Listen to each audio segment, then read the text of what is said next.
welcome to the deep dive. Today, we're jumping into something specific, a YouTube Shorts video. You've got the URL, https://youtube.com/3wmkspfix1y.featureshare. Right. And our mission, essentially, is to see what we can figure out from the research snippets we have about the single video. Yeah, figure out the content, if we can, and see what insights pop up. Because, well, the sources are a bit unusual this time. Okay, let's unpack this. So, first things first. The title seems pretty clear, actually. Chill cat cooling. That name came up repeatedly in the data points we looked at. Seems consistent. Yes, definitely consistent. It felt like, okay, straightforward enough. A cat chilling out. But that's where things got, well, interesting. Really interesting. Mm-hmm. Because the big finding, the most significant thing in the research about this specific short. It's that the content, the actual video and sound, is explicitly marked unavailable. Exactly. Unavailable. Not just missing from our data pool, but stated as unavailable. It just isn't there in the source described by the research. So this isn't like, oh, the link is broken now. No, the research itself flagged it as unavailable. That points to something more definitive, Like it was deleted. Or maybe set to private. Could be either. Or maybe pulled by YouTube. We don't know for sure why from this data, but the status itself is the key finding. It really highlights that challenge with digital stuff, doesn't it? Yeah. How fast things can just vanish. Absolutely. It's that ephemeral nature of online media.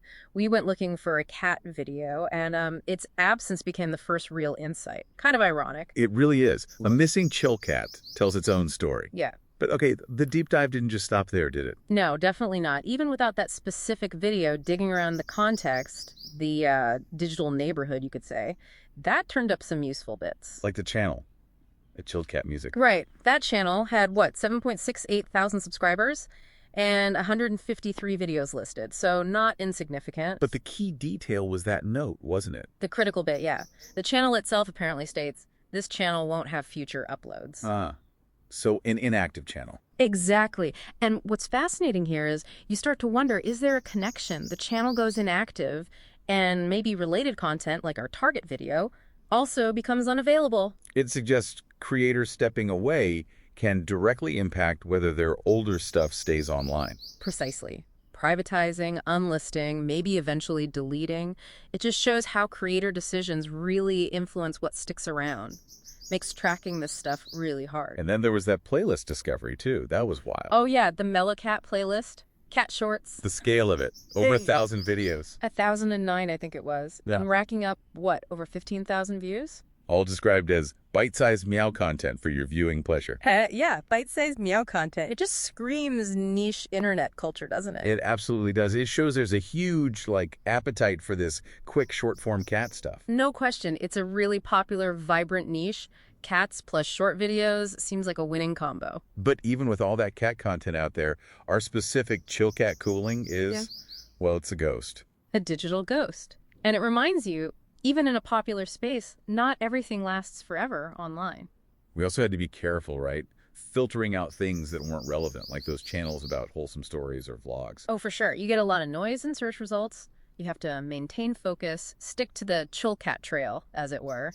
So let's bring it back. What does this all actually mean for you listening? Well, I think the main point is, even though we couldn't see the specific cat video, its confirmed absence, plus all this context around it. Like the inactive channel and the huge playlists. Right. It all paints a picture of how dynamic and frankly unstable online media can be. It's a really clear example of how fleeting things are, even stuff that seems pretty trivial, like a short cat video. Exactly. If we connect this to the bigger picture, this dive into one missing short really underscores the ephemeral nature of a lot of digital content, especially these short form things. TikToks, shorts, reels, they come and go. And that creates real problems, doesn't it? Huge challenges for tracking information, for archiving culture, for analyzing trends. How do you study something that might disappear tomorrow? So the takeaway isn't about the cat itself, really. Not entirely. It's about what the cat's disappearance represents. The title, Chill Cat Cooling, is confirmed, yes. The content is explicitly unavailable, yes. But finding that out revealed this huge world of bite-sized meow content. And highlighted just how quickly the digital landscape changes. Precisely. Which maybe leaves you with a bigger question to think about. Okay, what's the provocative thought for today? Well, what does this case, this single unavailable chill cat video, really tell us about the larger issues? about digital preservation, about how reliable online information actually is in this incredibly fast-paced world we're all navigating. Something to mull over. Welcome to the Deep Dive. Today, we're plunging into Google Gemini. That's Google's latest, cutting-edge multimodal AI, which means it's not just about text. It can handle images, video, audio, the works. Pretty big deal. Yeah, it really is. And what's truly fascinating there is how that capability fundamentally changes things.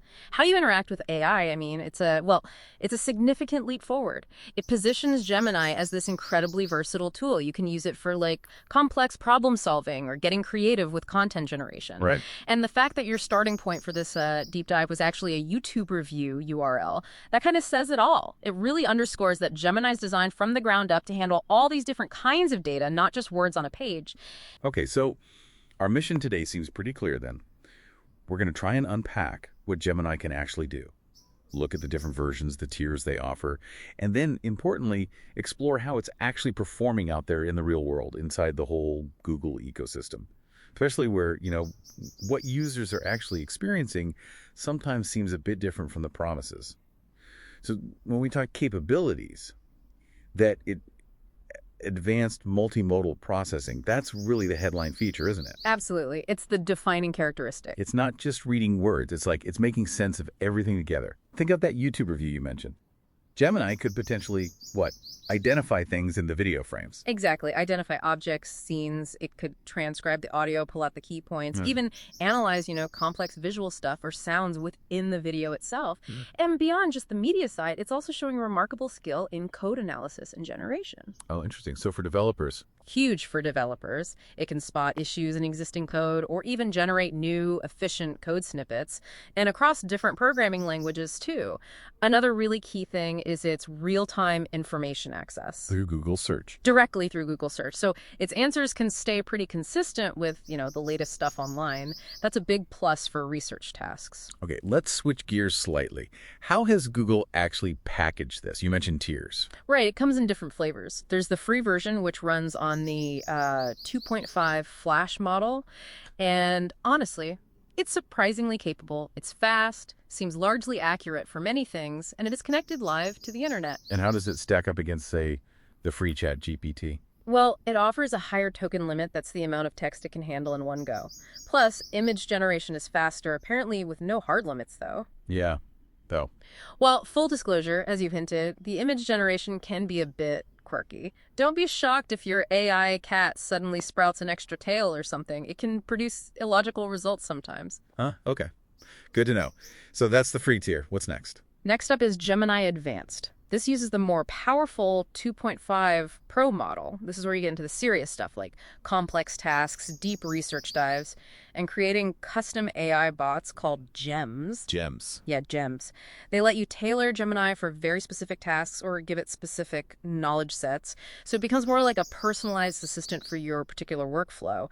Advanced also has this enormous context window. Right, I read about this. The 1.5 Pro version had, up to 2 million tokens? Exactly, which translates to processing something like 3,000 pages of text in a single conversation. It's huge. Oh, and it bundles in 2 TB of cloud storage, too. That context window is impressive.